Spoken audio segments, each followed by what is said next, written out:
Welcome to our channel. Today we how to withdraw LiftMaster MyQ subscription using MyQ App, full guide step by step clearly.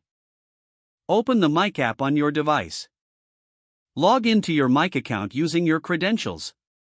Navigate to the account settings by tapping on the menu icon. Select subscription from the list of options. Find your current MyQ subscription plan displayed on the screen. Tap on the option to manage or modify your subscription. Look for the Cancel Subscription option and select it. A confirmation prompt will appear on your screen. Review the details provided about canceling your subscription. If you are sure, confirm the cancellation. Once confirmed, you'll receive a notification indicating your subscription has been successfully canceled. Check your email for a confirmation message regarding the cancellation. Exit the settings and return to the main interface of the MyQ App.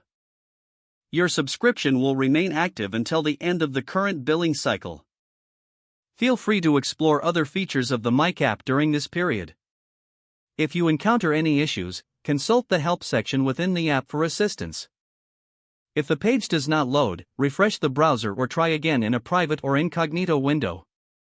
Make sure you are using the correct email address, then retype it carefully to avoid small typos. If your password is not accepted, use the reset option and create a new strong password you can remember.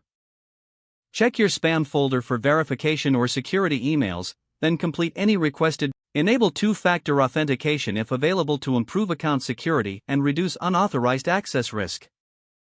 After signing in, review your profile details so your contact information and settings are accurate and current.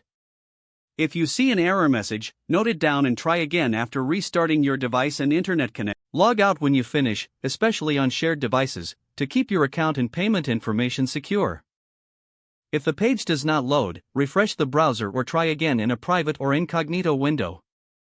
Make sure you are using the correct email address, then retype it carefully to avoid small typos. If your password is not accepted, use the reset option and create a new strong password you can remember. Check your spam folder for verification or security emails, then complete any requested confirmation steps. Don't forget to like this video and subscribe to our channel for more step-by-step tech guides.